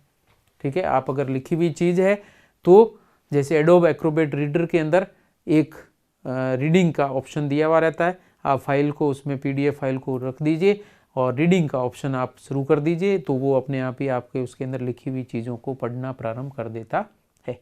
ऑनलाइन बुक्स में ये सुविधा आपको उपलब्ध है और वॉइस रिकॉग्निशन के साथ में कई नॉवेल्स भी मार्केट के अंदर उपलब्ध है। ऑनलाइन आप उसको डाउनलोड भी कर सकते हैं, आपको कुछ नहीं करना, ऑन कर दीजिए और ये आपको पढ़ के उसी सारी प्रक्रियाओं को बता सकता है। लेकिन अभी हिंदी में ये प्रोसेस नहीं आया है, केवल अंग्रेजी के अंदर ही ये प्रक्रिया आई है। थोड़े दिनों बाद में हिंदी में भी आ जाएगी। आपको केवल बुक डाउनलोड करके रखनी है और उसको कहना पेज नंबर 302 से पढ़ना प्रारंभ करो, तो अपने आप 302 के आगे पढ़ के आपको सुनाना शुरू कर देगा। कंप्यूटर बोलने पर लिखने का कार्य भी करता है, तो हम बोल करके तो टाइप करते हैं, कोई दिक्कत नहीं है, तथा लिखे गए शब्दों को फोटो खींचकर या स्कैन करने पर पहचान करके उनको लिख सकता है। PDF फाइल को आप फोटो खींच करके ऑनलाइन प्रोसेस करिए, वो आपको सॉफ्ट कॉपी में कन्वर्ट भी कर देता है। ठीक है, लिख भी सकता है, PDF को फोटो खींचा हुआ है तो उसको लिख के भी बता देगा। ठीक है, फोटो खींचकर स्कैन करने पर पहचान करके उसको लिख सकता है, पढ़ भी सकता है, और लिखे हुए PDF या PDF का पूरा नाम ध्यान रखना, वो इम्पोर्टेंट है। PDF का पूरा नाम पोर्टेबल डॉक्यूमेंट फॉर्मेट को पढ़ भी सकता है, तो इम्पोर्टेंट है। तो लिखी हुई चीज़ को पढ़ देता है, पढ़ी हुई को लिख देता है, और PDF फाइल को भी ये पढ़ सकता है। इसमें नैनो तकनीक का उपयोग किया गया है, तो इम्पोर्टेंट नाम ध्यान रखना, नैनो टेक्निक काम में ली गई है। किसमें? छठी पीढ़ी के कंप्यूटर के अंदर नैनो तकनीक का उपयोग किया गया है। ये इस कंप्यूटर का CPU कई कार्य एक साथ करने की क्षमता रखता है, अर्थात मल्टीटास्किंग। कहा था एक साथ 10 काम भी आप कंप्यूटर से करना चाहें तो आपकी क्षमता होनी चाहिए, कंप्यूटर सारे काम करने में सक्षम है, अर्थात मल्टीटास्किंग कंप्यूटर कहलाते हैं। अब एक और इम्पॉर्टेंट बात है, इसके ऊपर सवाल पूछने की प्रबल संभावना है, तो ये नाम जरूर ध्यान रखना। अभी अखबारों में कई दिनों से ये नाम क्लिक हो रहा है, बार बार आ रहा है, और उसका नाम है क्वांटम कंप्यूटर। आपने नाम सुना होगा, और क्वांटम कंप्यूटर में हम किसका उपयोग करते हैं वो ध्यान रखना, क्यूबिट। नॉर्मल सभी कंप्यूटर में बिट का उपयोग करते हैं, जबकि यहाँ पर हम क्यूबिट का उपयोग करते हैं। तो क्वांटम बिट प्रक्रिया द्वारा पहचान, चेहरा, फिंगरप्रिंट, अक्षर, शब्द तथा भाषाओं को अनुवाद करने का कार्य भी किया जाने लगा है। तो अभी जो नए कंप्यूटर जिसकी हम बात कर रहे हैं, पुराने अभी तक जो कंप्यूटर काम कर रहे थे, यहाँ तक कि जो सुपर कंप्यूटर या जो एडवांस कंप्यूटर थे, उनसे भी करोड़ों गुना ज़्यादा फास्ट काम करने की क्षमता इस क्यूबिट कंप्यूटर के अंदर संभव हो पाई है, जिसको हम क्वांटम कंप्यूटर के नाम से जानते हैं। तो इम्पोर्टेंट ध्यान रखना, क्यूबिट क्वांटम बिट प्रक्रिया द्वारा ये सारी प्रक्रिया करने में सक्षम है। और यहाँ पर मैंने चित्र के रूप में दोनों में अंतर प्रदर्शित किया है। बिट का मतलब क्या बताया था? Binary digit. तो ध्यान रखें बिट में बाइनरी डिजिट, तो इसमें IT यहां से ले लिया है, B यहां से ले लिया है, तो BIT, तो दोनों मिलाकर क्या नाम हो गया बाइनरी डिजिट या बिट शॉर्ट में कहा जाता है। 0 और 1 को सम्मिलित रूप से, अर्थात किसी भी सूचना को 0 और 1 के रूप में प्रेषित करने की प्रक्रिया को हम बिट कहते हैं। 0 या 1 किसी एक को हम एक बिट के रूप में प्रदर्शित करते हैं। जबकि अभी जो छठी पीढ़ी के एडवांस कंप्यूटर है उनमें क्यू बिट का उपयोग किया जाता है। क्यू बिट क्या है? 0 और 1 की एक सम्मिलित संरचना है जिसमें 50% गुण 0 के हैं, 50% गुण किसके हैं? 1 के, और इन दोनों को सम्मिलित करके एक ही प्रक्रिया कर दी गई है। पहले तो दो अलग अलग प्रोसेस थे, अल्टरनेट चल रहे थे, लेकिन ये एक साथ हैं, आंशिक अतिव्यापित संरचना है, और इस संरचना के अंदर इसको हमने नाम दिया क्या? क्यूबिट कहा है। और इससे जो कंप्यूटर निर्मित हुए हैं उन कंप्यूटरों को नाम दिया गया है क्वांटम कंप्यूटर, और ये प्रकाश के वेग से सूचनाओं को आदान प्रदान करने और संक्रियाओं को संपन्न करने में सक्षम है। और आजकल जो छठी पीढ़ी के कंप्यूटर हैं या पांचवी पीढ़ी के कंप्यूटर हैं उनमें ये सभी प्रोसेसर काम में लिए जाते हैं। तो मैं बात कर रहा हूँ छठी पीढ़ी के, और छठी पीढ़ी के अंदर Intel core i5, Intel core i7, Intel core i9, Ryzen 5, Ryzen 7, AMD, ये AMD प्रोसेसर के हिस्से हैं, AMD प्रोसेसर का राइजन है। तो AMD कंप्यूटर के अंदर राइजन प्रोसेसर काम में लिए जाते हैं, और बाकी इंटेल में ये i5, i7, i9 तक प्रयुक्त किए जाते हैं। इनको हमने, वैसे प्रोसेसर की पीढ़ियाँ अलग अलग है, ठीक है। कंप्यूटर पे आपने देखा होगा 4th generation, 7th generation, 9th generation, 10th generation के कंप्यूटर, तो वो प्रोसेसर की जनरेशन हैं, जबकि यहाँ पर हम जो बात कर रहे हैं वो कंप्यूटर जनरेशन्स की बात कर रहे हैं। नेक्स्ट हम बात कर रहे हैं वो, अब मैंने ये एक और नाम दे रखा है 7th जनरेशन। ये प्रक्रियाओं को बढ़ाने के आधार पर कहा गया है, बाकी बुक्स में अभी भी इसको 5th जनरेशन में शामिल किया गया है। तो मैक्सिमम 5th नहीं है तो 6th जनरेशन तक हम ले सकते हैं, जिसमें क्वांटम कंप्यूटर की बात हो सकती है, जिसमें क्यूबिट इकाई का उपयोग किया जाता है, जबकि 7th जनरेशन की कहीं आवश्यकता नहीं पड़ती। लेकिन प्रक्रिया के आधार पर मैंने एक और नाम दे रखा है। तो यहाँ पर 7th जनरेशन ये सबसे एडवांस कंप्यूटर है, जिसमें core 7, core i9, Ryzen 7 fast speed प्रोसेसरों का उपयोग किया जाता है, जो कि 2 से 6 गीगाबाइट्स या गीगाहर्ट्ज तक की स्पीड में कार्य करते हैं।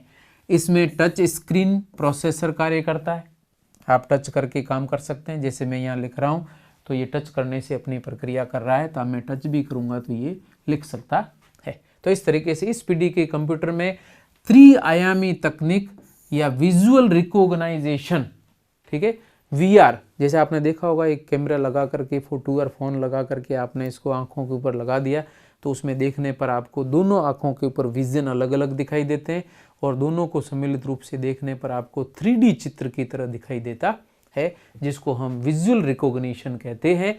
और उसके बाद में ये एडवांस लेवल टेक्निक, और आपने सुना होगा 4K टेक्निक, ठीक है, 4K टेक्निक, जिसमें और ज़्यादा स्पष्ट चित्र दिखाई देते हैं, तो उसका भी उपयोग इसमें होता है, जिसकी सहायता से हम चेहरे की पहचान, व्यक्ति की पहचान करने में सक्षम है।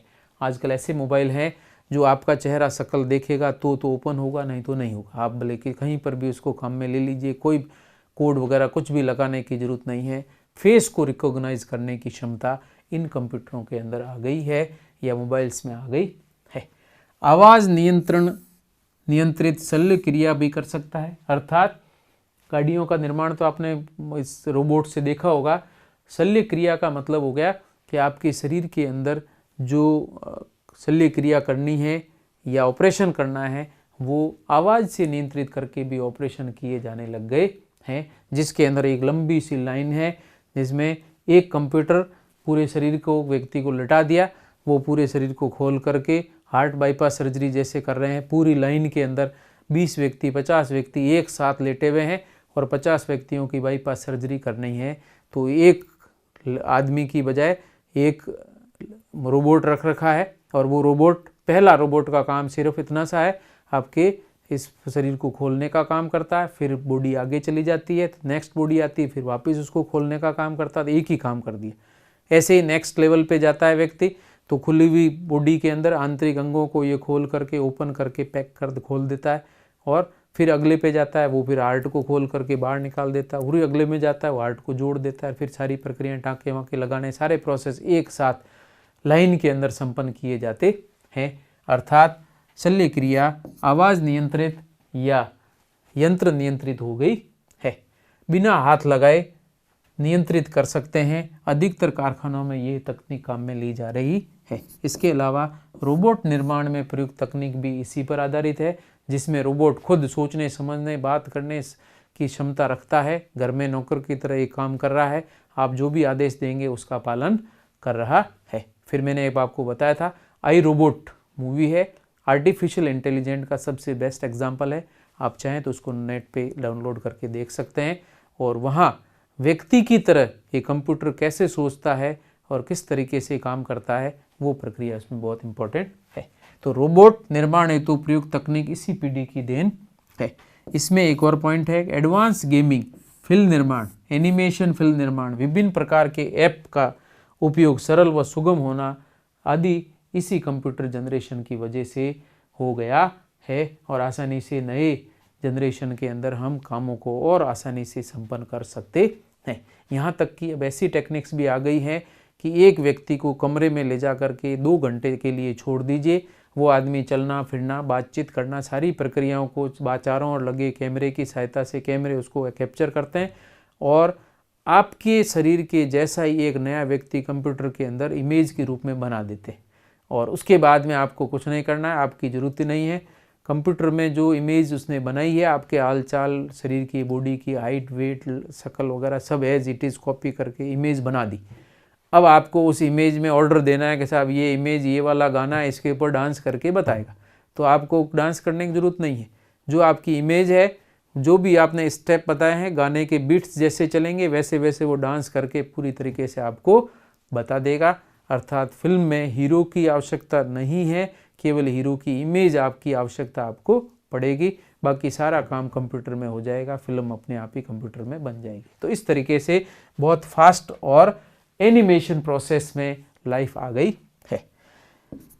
किंडल पेपर वाइट, ये सभी ने सुना होगा, द्वारा कई पुस्तकों को एक साथ रखना और पढ़ना भी इसमें संभव हो चुका है।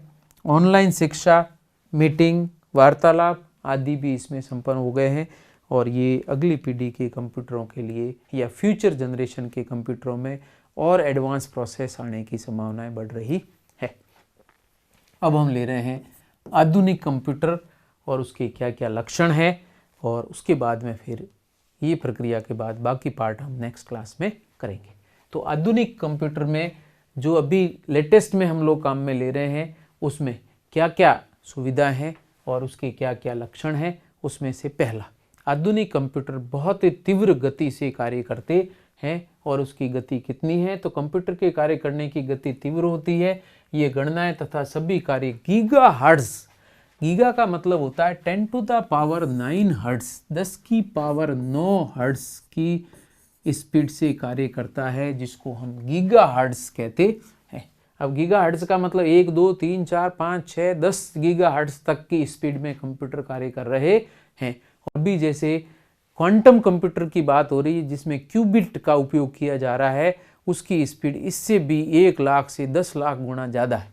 तो ऐसी स्थिति में आप समझ सकते हैं कि कंप्यूटर की स्पीड क्या होती है। बहुत ही फास्ट कंप्यूटर काम करने लग गए हैं। जैसे नासा वगैरह में जो कंप्यूटर आज भी सुपर कंप्यूटर काम में लिए जा रहे हैं, वो एक पूरी मूवी को डाउनलोड करने में 1 सेकंड भी नहीं लगता है, जबकि हम लोग पूरी रात भर डाउनलोड करके छोड़ते हैं, धीरे गति से काम करता है।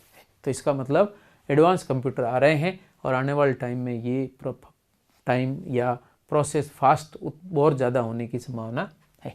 सेकंड है, कंप्यूटर के अंदर यथार्थता में वृद्धि हुई है, एक्यूरेसी में बहुत वृद्धि हो गई है। अर्थात किसी भी गणना को करने में जो परिणाम आएगा, वो परिणाम एक तो तत्काल आ रहा है और एकदम सही 100% सही आ रहा है। तो कंप्यूटर में एक्यूरेसी किसी भी गणना को संपन्न करने पर यथार्थ परिणाम दर्शाता है, इसमें कोई त्रुटि की संभावना नहीं रहती है। कंप्यूटर त्रुटि को ज्ञात कर उसे स्वतः ही सही कर सकता है। कंप्यूटर को पता चल जाता है कि इस गणना में कहाँ त्रुटि है और कंप्यूटर अपने आप उस गणना को सही कर सकता है। और इस प्रक्रिया को आपने नाम सुना होगा, रीबूटिंग कहते हैं। जैसे कंप्यूटर मोबाइल में कोई समस्या आ जाए तो अपन क्या करते हैं, बंद करिए, वापस उसको ओपन कर दीजिए, अर्थात एक बार स्विच ऑफ करके ऑन करिए, कंप्यूटर अपने आप ही या मोबाइल अपने आप ही जो समस्या हुई थी उस समस्या को सही कर देता है। उसी प्रोसेस को हम क्या नाम देते हैं, रीबूटिंग कहा जाता है। तो कंप्यूटर भी स्वतः ही अंदर की प्रक्रियाओं को, समस्याओं को सही करने की क्षमता रखता है। कंप्यूटर या मोबाइल की रीबूटिंग द्वारा आंतरिक त्रुटि को स्वतः ठीक कर दिया जाता है। नेक्स्ट है संग्रहण क्षमता। आज के कंप्यूटरों के अंदर संग्रहण क्षमता बहुत वास्ट, बहुत ज़्यादा है। और कंप्यूटर की संग्रहण क्षमता, जिसको हम की मेमोरी कहते हैं, और कंप्यूटर की आंतरिक संग्रहण मेमोरी में कई सूचनाएं, दस्तावेज, पुस्तक, सॉफ्टवेयर आदि संग्रह किए जा सकते हैं, जिन्हें बाद में प्रयोग किया जा सकता है। अब टेराबाइट्स के साथ साथ एक्साबाइट्स या उसके आगे की और बाइट्स के रूप में हम किसी भी मेमोरी को संग्रहित कर सकते हैं। टीबी तक के तो कंप्यूटर आने लगे हैं, 6 टीबी तक के कंप्यूटर घरेलू कंप्यूटरों के रूप में प्रयुक्त किए जाने लगे हैं।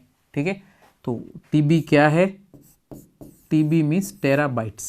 टेरा का मतलब होता है 10 की घात 12, गीगा, टेरा, पेटा, पेटाबाइट्स भी आने लग गए हैं।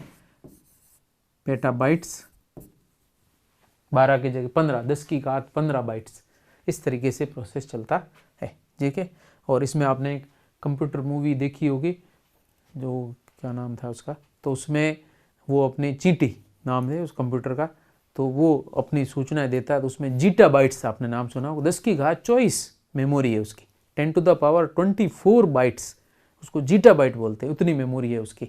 जबकि अभी तक हमारे पास में टेरा पेटाबाइट्स तक 10 की घात 15 तक की मेमोरी है, जबकि उसमें जो बताया गया तो जीटा बाइट्स तक की मेमोरी उसके अंदर होती है। आंतरिक संग्रहण हेतु हार्ड डिस्क ड्राइव का उपयोग किया जाता है, जिसको HDD कहते हैं।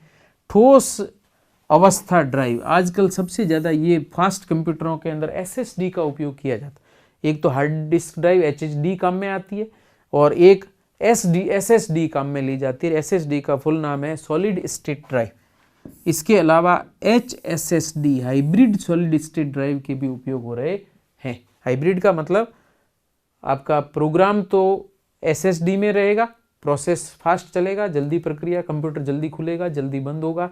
कोई भी प्रोग्राम आपने 10 खोल रखे हैं, आप शट डाउन करेंगे तो 10 प्रोग्राम को कंप्यूटर अपने आप ही बंद कर देगा, एक एक करके, बहुत फास्ट, और जल्दी ही शट डाउन भी कर देता है। लेकिन इस SSD में जो सूचनाएं संग्रहित की जाती है उसके लिए HDD का उपयोग किया जाता है, जो 2 TB, 5 TB, 15 TB तक की हो सकती है। तो इस तरह के SSD और HDD सम्मिलित रूप से प्रयुक्त की जाए तो उसको हम HSSD या हाइब्रिड सॉलिड स्टेट ड्राइव के नाम से भी प्रदर्शित करते हैं। नेक्स्ट है इसके, कंप्यूटर में डाटा का संग्रहण 2 रूपों में किया जाता है। उसमें से एक तो है RAM रैम और दूसरा है ROM रोम। रैम एंड रोम 2 रूप में डाटाओं का संग्रहण किया जाता है। पहला मैं बात कर रहा हूँ रैम। रैम ये प्राथमिक संग्रहण इकाई है, अस्थायी मेमोरी है, जो कंप्यूटर ऑन करने तक रहती है, अर्थात जब तक कंप्यूटर शुरू है तब तक रैम के अंदर मेमोरी रहती है, और जैसे कंप्यूटर बंद कर दिया तो ये मेमोरी अपने आप ही समाप्त हो जाती है। अतः इसे हम क्या कहते हैं, अस्थायी मेमोरी कहा जाता है। कंप्यूटर बंद करने पर यह मेमोरी तत्काल नष्ट हो जाती है। तो RAM random access memory. Random access memory अस्थायी मेमोरी है, जो कंप्यूटर शुरू है तब तक तो ये सूचनाओं को संग्रहित करता है, लेकिन जैसे कंप्यूटर को ऑफ कर दिया जाए या शट डाउन कर दिया जाए तो इसके अंदर हुई भरी हुई सूचनाएं समाप्त हो जाती है। ठीक है, तो उसको हम रैंडम एक्सेस या रैम का कहते हैं। सेकंड है रीड ओनली मेमोरी। ठीक है, ये सेकेंडरी संग्रहण इकाई है, वैसे तो इसी का पार्ट है। ठीक है, सेकेंडरी संग्रहण इकाई है, ये स्थायी मेमोरी है जिसे अनंत काल तक संग्रहित रख सकते हैं। तो रोम में हम लंबे समय तक मेमोरी को संग्रहित रख सकते हैं। कंप्यूटर बंद करने के बाद भी ये बनी रहती है, नष्ट नहीं होती है, इसका बार बार डाटा उपयोग में लिया जा सकता है।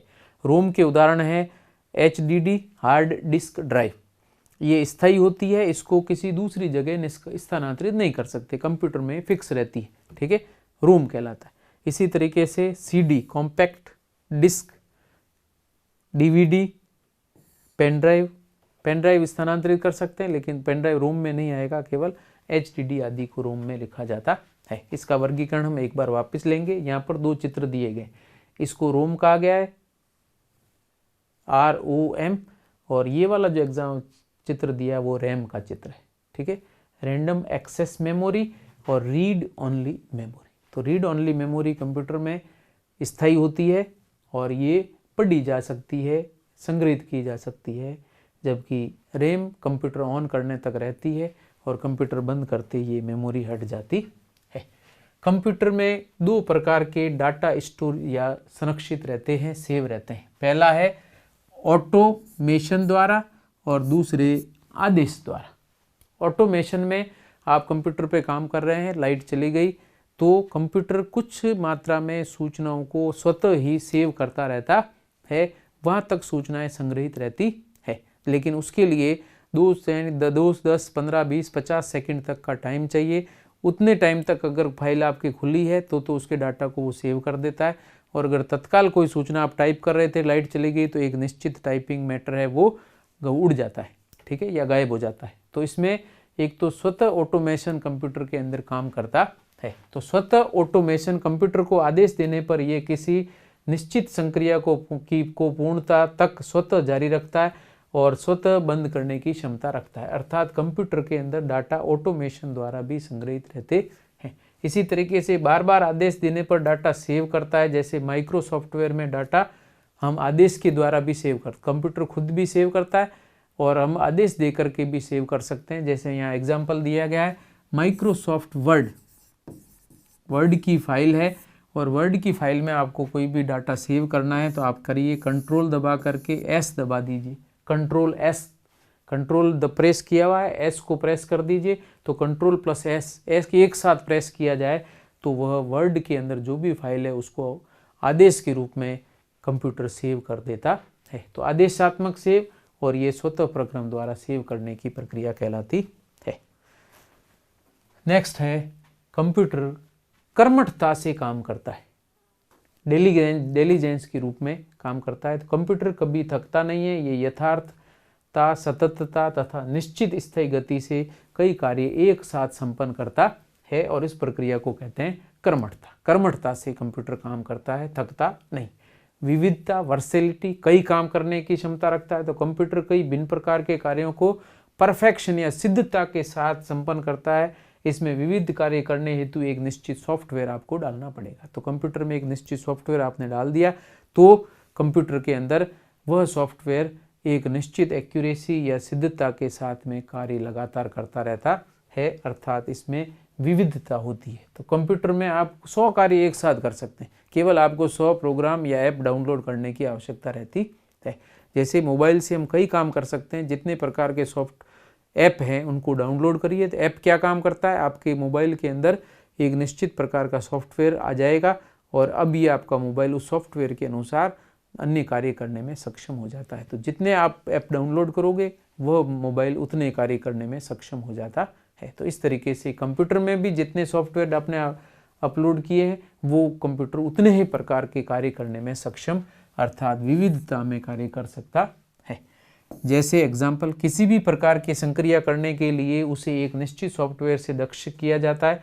स्क्रीन चलानी हो, माउस चलाना हो, कीबोर्ड पढ़ना हो, विंडो इंस्टॉल करने, पेन ड्राइव पढ़ने, CD पढ़ने, यहाँ तक कि आप पेन ड्राइव भी डालते हैं तो कंप्यूटर पहले उस पेन ड्राइव के प्रोसेसर को पढ़ता है या उसमें एक फाइल है जिसको डाउनलोड करता है और उसके आधार पर फिर वो पढ़ने की प्रक्रिया उसमें करता है।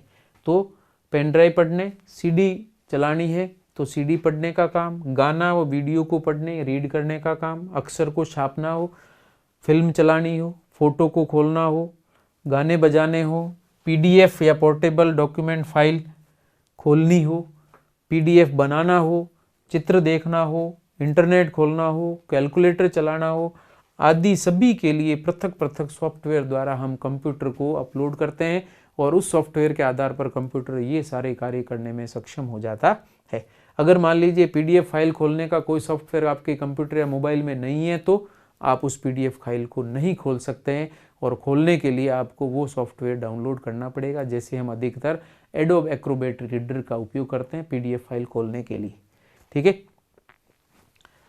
सभी के लिए पृथक पृथक सॉफ्टवेयर द्वारा दक्ष कंप्यूटर ही निश्चित कार्य कर सकता है। जैसे MP3 फाइल चलानी हो, MP4 फाइल, MP5 फाइल के लिए अलग अलग सॉफ्टवेयर और आदेश होते हैं जिन्हें कंप्यूटर में इंस्टॉल करना या किया गया है तो ही वह संक्रिया संपन्न की जा सकती है, अन्यथा प्रोग्राम कंप्यूटर में नहीं चलेगा। सेम वही बात है, जो ऐप आपके पास में है उस ऐप से रिलेटेड सूचना है तो वह ऐप उन सूचनाओं को आराम से आपको प्रेषित कर देता है। अगर पीडीएफ फाइल खोलनी है, एक्रोबैट रीडर या कोई भी पीडीएफ रीडर आपके पास नहीं है तो वो फाइल आपके मोबाइल में नहीं खुलेगी, और अगर खोलना है तो आपको एक्रोबैट रीडर डाउनलोड करना पड़ेगा। तो इस तरीके से आपको पहले कंप्यूटर या मोबाइल को दक्ष करना पड़ेगा उस काम करने के लिए, और जब आपने उसको दक्ष या कोई सॉफ्टवेयर डाउनलोड कर दिया या अपलोड कर दिया है उसमें, तो उसके बाद वो उस सॉफ्टवेयर से संबंधित सारे कार्य करने में सक्षम हो जाता है।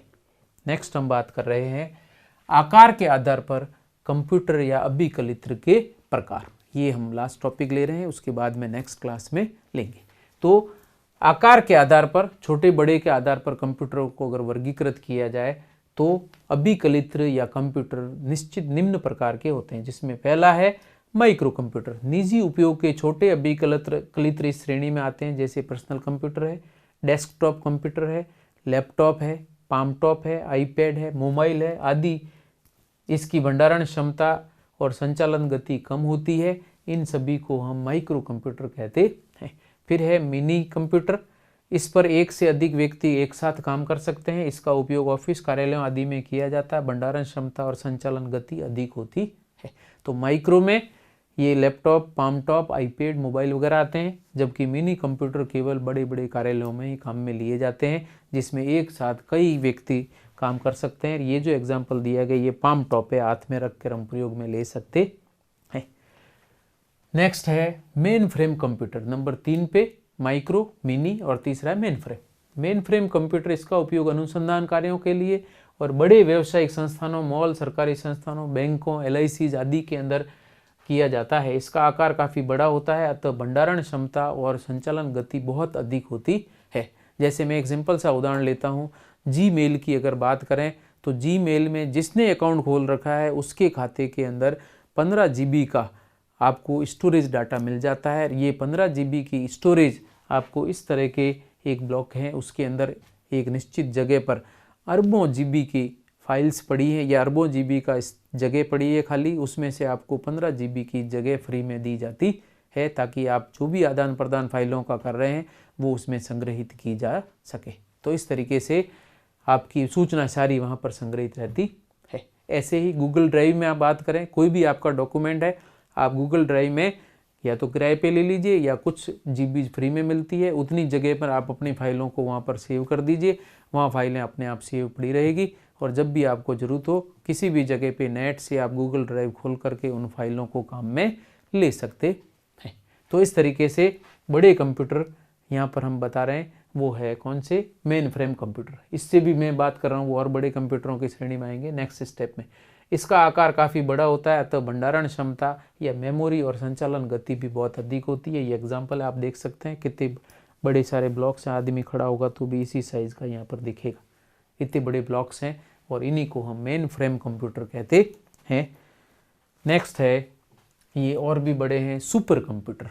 यहाँ पर आप देख रहे हैं ये सब सुपर कंप्यूटर हैं, काफ़ी लंबी चौड़ी इकाइयों के रूप में रहते हैं। सुपर कंप्यूटर, इसका उपयोग वृहद और जटिल अनुसंधान कार्यों, ड्रग या वैक्सीन की खोज करने में, मौसम संबंधी जानकारियाँ, ये जरूर ध्यान रखना इंपॉर्टेंट है। ड्रग और वैक्सीन की, जैसे अभी कोविड-19 के वैक्सीन की खोज की जा रही तो उसमें कौन से कंप्यूटर का उपयोग किया जाता है, सुपर कंप्यूटर का। तो सुपर कंप्यूटर मौसम संबंधी जानकारी, अंतरिक्ष अनुसंधान, रॉकेट और मिसाइलों के निर्माण कार्यों, उनका प्रेक्षण, मेडिकल चिकित्सीय शोध कार्यों, जिसमें ये 2 नाम बहुत इंपॉर्टेंट है, भागीरथी और संजीवनी।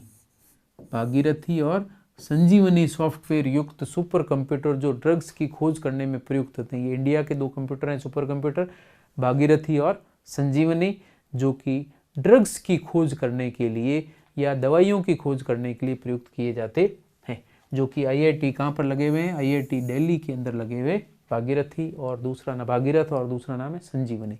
ये IIT दिल्ली में लगे हुए हैं और ये ड्रग्स की खोज करने के लिए, दवाइयों की खोज करने के लिए प्रयुक्त किए जाते हैं। आधुनिक मशीनों का निर्माण करने में आदि उच्च तकनीकी कार्यों हेतु सुपर कंप्यूटर काम में लिए जाते हैं।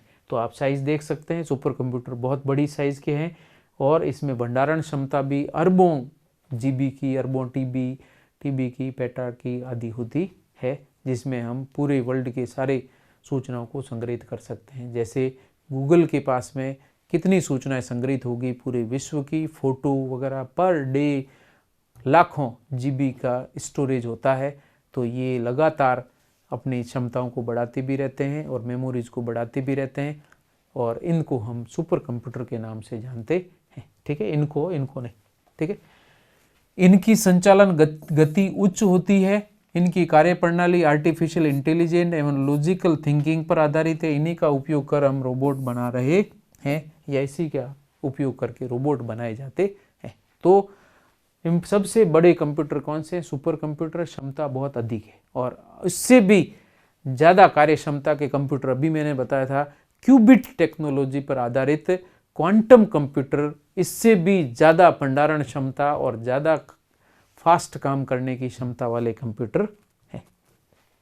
और उसमें से लास्ट हम ले रहे हैं 5वें नंबर पे लैपटॉप व पाम टॉप कंप्यूटर। लैपटॉप अर्थात लैप पर रख कर बात की काम में लिए जाने वाले लैपटॉप, और पाम का मतलब हथेली पर रखकर काम में लिए जाने वाले पाम टॉप कहलाते हैं। छोटे आकार व अत्याधुनिक तकनीक पर आधारित होते हैं, हल्के होते हैं, बैग में लाए ले जाए जा सकते हैं, कक्ष अध्यापन हेतु मुख्यतः उपयोगी होते हैं। और एक ही एग्जाम्पल आपको दिया है पाम टॉप कंप्यूटर का, जिसको हम हथेली पे रखकर काम में ले सकते हैं। अब आकार के आधार पर कंप्यूटर के प्रकार में एक साथ प्रदर्शित कर दिए गए हैं, जिसमें कुछ शॉर्ट टर्म्स हैं, ये आपको ध्यान रखनी है। KB लिखा है तो इसका अर्थ है किलोबाइट्स, MB लिखा है अर्थात मेगाबाइट, MIPS लिखा है ये प्रोसेसर की स्पीड है, ध्यान रखना। ये दोनों एग्जाम में कई बार सवाल पूछे गए हैं। ये क्या है? प्रोसेसर की स्पीड को प्रदर्शित करते हैं। प्रोफेसर मत कर देना, प्रोसेसर। कंप्यूटर को कार्य करने के लिए, प्रोसेस करने के लिए जो प्रक्रिया काम में ली जाती है उसको प्रोसेसर कहते हैं। जैसे इंटेल प्रोसेसर वगैरह भी जो बताए थे, उसकी स्पीड को प्रदर्शित करने के लिए हम ये काम में लेते हैं। एक MIPS का मतलब है मेगा इंस्ट्रक्शंस पर सेकंड। एक सेकंड में कितने मेगा इंस्ट्रक्शन मीन्स 10⁹ के कितने गुना इंस्ट्रक्शन दिए जा सकते हैं। और MFLOPS जिसको MFLOPS कहते हैं, MFLOPS मतलब मेगा फ्लोटिंग ऑपरेशंस पर सेकंड। ये प्रोसेसर की स्पीड को प्रदर्शित करने के लिए 2 शब्दों का उपयोग हम कर रहे हैं। और उसके अंदर हम कौन कौन से कंप्यूटर हमने लिए थे, उसमें सबसे पहले हम नाम लेंगे, फिर दूसरे नंबर पर आकार, फिर तीसरे नंबर पर इसकी मेमोरी कितनी होती है, CPU की गति क्या है, और फिर इनके उपयोग क्या है। तो उसमें से सबसे पहला हम ले रहे हैं माइक्रो कंप्यूटर। टेलीविज़न सेट आदि माइक्रो कंप्यूटर में आते हैं। इसकी भंडारण क्षमता 256 KB तक होती है। और CPU की स्पीड, ये ध्यान रखना, प्रोसेसर या CPU की स्पीड, प्रोसेसर की स्पीड कह दो या सेंट्रल प्रोसेसिंग यूनिट CPU की स्पीड कहते हैं, सेंट्रल प्रोसेसिंग यूनिट की स्पीड कहते हैं। और ये इसकी स्पीड कितनी है, 1 से 10 MIPS, ठीक है, मेगा इंस्ट्रक्शंस पर सेकेंड। जिसमें कौन कौन से एग्जाम्पल है, पर्सनल कंप्यूटर आता है, home computer, educational computer, electronic diary, brief case computer आदि इसमें आते हैं। इसी तरीके से सेकंड नंबर के कंप्यूटर हैं मिनी कंप्यूटर। ये आकार के आधार पर वर्गीकरण किया गया है।